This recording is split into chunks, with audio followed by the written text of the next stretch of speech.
Hello दोस्तों, हिंदी मेरे पकड़ से आपका स्वागत है। दोस्तों, अभी की वीडियो में जो कंटेंट लेकर आए हैं बीए फर्स्ट ईयर के स्टूडेंट्स के लिए हिंदी का कंटेंट लेकर आए हैं। कल की वीडियो में हमने जो है यूनिट 3 कराई थी। अभी भी हम यूनिट 3 से कुछ टॉपिक लेकर आए हैं। कुछ टॉपिक्स पर हमने कल कवर कर लिया था, आज कुछ टॉपिक्स रह गए हैं तो उन पर आज कवर कर लेते हैं। बाकी बचेगी आपकी यूनिट 1, 2 और लास्ट की 4th यूनिट, तो उनको भी कवर कर लेंगे। जल्दी ही आपका सारा सिलेबस कवर करा देंगे और आप ऐसे ही तैयारी करते रहिए जिससे आपका पेपर बहुत अच्छे से जाए। चलिए, अगर अभी तक हिंदी मिरर से नहीं जुड़े हैं तो जुड़ जाइए, बेल आइकन हिट कर लीजिए, सब्सक्राइब कर लीजिए और वीडियो शुरू होने से पहले एक लाइक तो बनता है, कर दीजिए, क्योंकि अब आपकी वीडियो शुरू होने वाली है और आपको लाइक करना है और साथ में शेयर भी करना है सभी स्टूडेंट्स के लिए जो कि आप जैसे ही बीए फर्स्ट ईयर की हिंदी की तैयारी कर रहे हैं, जिनका सभी का पेपर 15 को होने वाला है। चलिए देखते हैं। नेक्स्ट टॉपिक आपका आता है कहानी से संबंधित।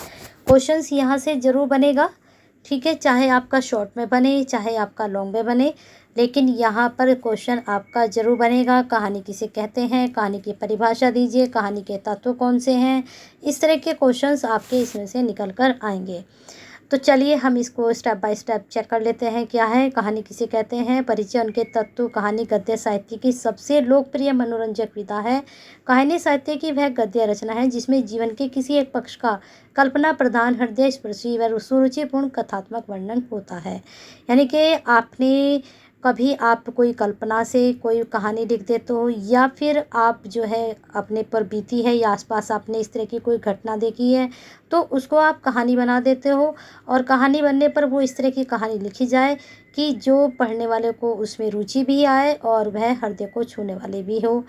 रविंद्रनाथ टैगोर के अनुसार नदी जैसी जल स्रोत की धार है वैसे ही कहानी का प्रवाह है। तो एक आपको डेफिनेशन भी यहाँ पर मिल गई।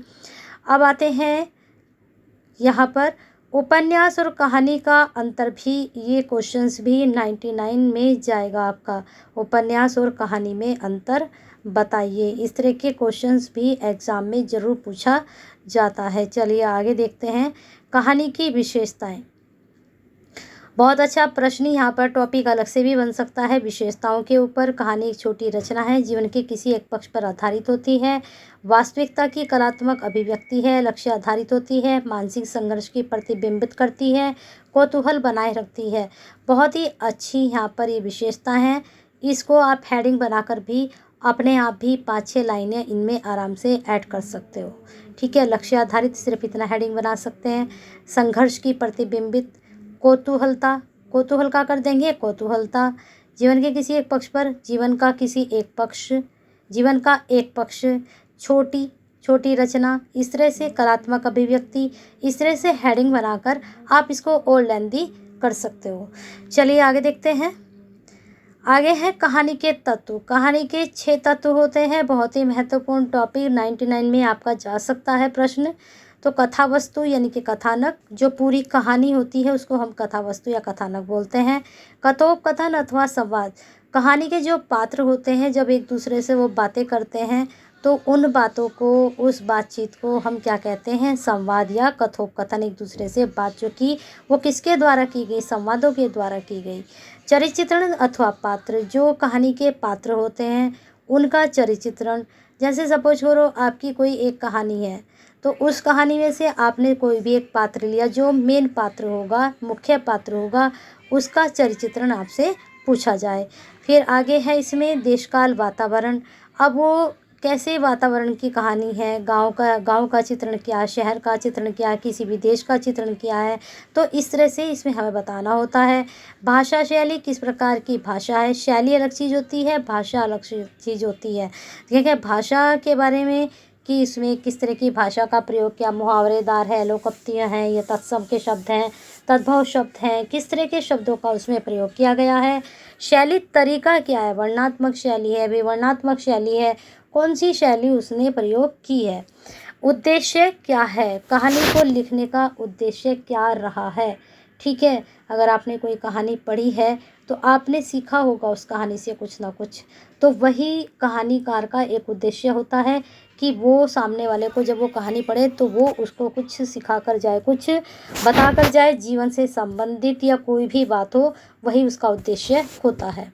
अब आते हैं नाटक किसे कहते हैं।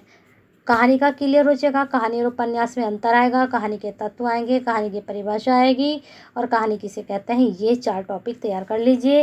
नाटक किसे कहते हैं, परिभाषा लिखे, इसका जो है नाटक का विकास किस तरह से हुआ, ये सब आपको यहाँ पर बताना है। तो नाटक की परिभाषा, नाटक दृश्य काव्य के अंतर्गत आता है। ये दृश्य काव्य यानी कि आप सुन भी रहे हो और आप उसे देख भी रहे हो। यह रंगमंच पर होता है। भारतेंदु हरिश्चंद्र ने नाटक के लक्षण देते हुए लिखा है कि नाटक शब्द का अर्थ नट लोगों का क्रिया है। दृश्य काव्य की संज्ञा रूपक है। रूपकों में नाटक की सबसे मुख्य है। इससे रूपक मात्र नाटक की सबसे मुख्य है। इसमें रूपक मात्र को नाटक कहते हैं। आज के इस समाज में हम नाटक का विकास क्रम, नाटक की परिभाषा को, नाटक के तत्वों को जानेंगे। चलिए देखते हैं। यहाँ पर परिभाषा है बाबू गुलाब राय के अनुसार। इन्होंने कहा है, नाटक जीवन की अनुकृति की शब्दगत संकेतों में संकुचित करके उसको सजीव यंत्रों द्वारा एक चलते फिरते साधारण रूप में अंकित किया जाता है। नाटक में आप डेफिनेशन में चेंजिंग नहीं कर सकते हो, लेकिन इनका कहने का तात्पर्य है कि आपने कोई भाषा उठाई या किसी का जीवन उठाया, कोई भी आपने बात उठाई और वो आप चलते फिरते लोगों के माध्यम से उसको दिखा रहे हो। कहाँ पर, स्टेज पर या फिर यहाँ पर सप्राण रूप में आप उसको दिखा रहे हो। तो नाटक वही तो है। नाटक में फैले हुए जीवन व्यापार को ऐसी व्यवस्था के साथ रखते हैं कि अधिक से अधिक प्रभाव उत्पन्न हो सके। नाटक का प्रमुख उपादान है जिसके रंगमंचीयता। जब आप मंच पर वो नाटक खेलते हो तो सामने वाले को पता होना चाहिए कि वह कौन सा नाटक देख रहा है और उसकी समझ में कितना आ रहा है। ठीक है, अब आते हैं हिंदी नाटक के विकास क्रम पर। किस तरह से हिंदी नाटक का विकास क्रम हुआ। तो पहला हुआ है भारतेंदु युग में। भारतेंदु युग कब से कब तक रहा, वह 1850 से 1900 तक रहा। तो हिंदी नाटक का आरंभ भारतेंदु हरिश्चंद्र के द्वारा शुरू होता है और यही हिंदी साहित्य के आधुनिकता के प्रवर्तक रहे हैं। भारतेंदु और उनके समकालीन लेखकों ने देश की राजनीति, सामाजिक, आर्थिक, धार्मिक दुर्दशा के प्रति गहरी पीड़ा थी और वो इन्हीं टॉपिक को लेकर लिखते भी थे देश के लिए। आगे इन्होंने कहा है, समाज को जागृत करने में नाटक की मुख्य भूमिका रही है।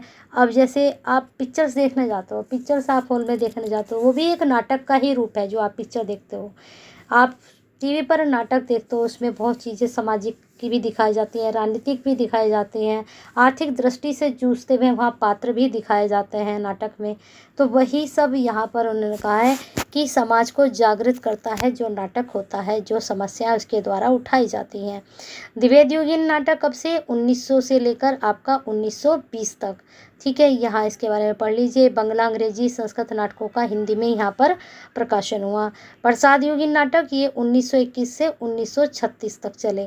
इसके बाद प्रसादोत्तर यानी कि जो प्रसाद जयशंकर प्रसाद जी थे, उनके बाद कौन कौन से नाटक आए, कौन कौन से नाटककार आए। तो यहाँ पर ये 1931 से अभी तक चला आ रहा है, प्रसाद जी के बाद के जो नाटक थे। अब इनके जो प्रसाद जी के बाद के थे, यहाँ पर इसको पढ़ लीजिए। अब आते हैं नाटक के तत्वों पर। जो नाटक है, कहानी है, उपन्यास है, उनके तत्व सेम होते हैं, लेकिन उनका जो अंदर का मटेरियल होता है, जो अब आप इनके बारे में बताओगे तो अंतर हो जाता है। ठीक है, तो आप ये मत समझना कि ये सेम हेडिंग है तो अंदर भी आप जो कंटेंट लिखोगे वो भी सेम होगा, वो अलग होगा। कहानी का कथा वस्तु में अलग अंतर होगा, चलचित्र में अलग होगा, संवाद में अलग होगा। क्योंकि कहानी के जो संवाद होंगे बहुत छोटे हो सकते हैं, लेकिन जो नाटक के होंगे, उपन्यास के होंगे, वो थोड़ा बड़े भी हो सकते हैं। तो नाटक को अलग अलग पार्ट में दिखाया जाता है। उसके 4, 5, 6 पार्ट होते हैं, लेकिन कहानी को आप एक पार्ट में भी ख़त्म कर सकते हो। तो बहुत चीज़ों का अंतर होता है उपन्यास, नाटक, कहानी में। तो हेडिंग सेम रहते हैं तत्व के, लेकिन उनको लिखने का तरीका, उनके अंदर का जो कंटेंट होता है वो बिल्कुल चेंज होता है। लेकिन जो भारतीय विद्वान हैं, उन्होंने नाटक के तत्व सिर्फ इतने ही बताए हैं, कथा वस्तु, नेता या नायक, अभिनय, रस और वृत्ति, उन्होंने 5 ही बताए हैं, लेकिन आप ये वाले याद करना, इनको ही तैयार करना। अब आते हैं उपन्यास किसे कहते हैं, उपन्यास का अर्थ, उपन्यास किसे कहते हैं, बहुत ही महत्वपूर्ण प्रश्न है। उपन्यास का अर्थ और उपन्यास की परिभाषा जरूर कर लीजिए, ये प्रश्न एग्जाम में मोस्टली पूछा जाता है। और उपन्यास और कहानी में क्या अंतर है, ये भी क्वेश्चंस मोस्टली आपके एग्जाम में आता है। यहाँ पर इसकी डेफिनेशन है, इसको आप देख सकते हो, वही देख लीजिए। कथा, वस्तु, पात्र, चरित्रण, तत्व वही सेम है। अब उपन्यास की विशेषताओं पर आते हैं, ये भी आपका इस पार्ट में बहुत ही महत्वपूर्ण टॉपिक रहेगा, इसको भी आप याद कर लीजिए अच्छे से। विशेषताएं यहाँ पर मैं स्क्रॉल कर रही हूँ। अब आते हैं निबंध। निबंध का अर्थ व परिभाषाएं। निबंध का मैंने अलग से एक पर्टिकुलर वीडियो बनाया हुआ है, और मैंने जो प्लेलिस्ट अभी आपकी बनाई है BA first year paper first, Hindi paper first, तो वहाँ पर आप चेक कर सकते हो। निबंध का मैंने ये सारा टॉपिक आपका अपलोड किया हुआ है, यहाँ भी इसको आप देखना चाहे तो देख सकते हैं।